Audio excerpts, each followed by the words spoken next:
A review of the DRANBOL, how you say it, binoculars. These are so small.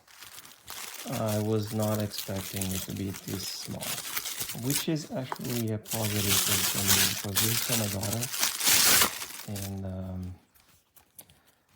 we're doing a trip to Yellowstone this summer, and I wanted her to have binoculars, and this is perfect for her.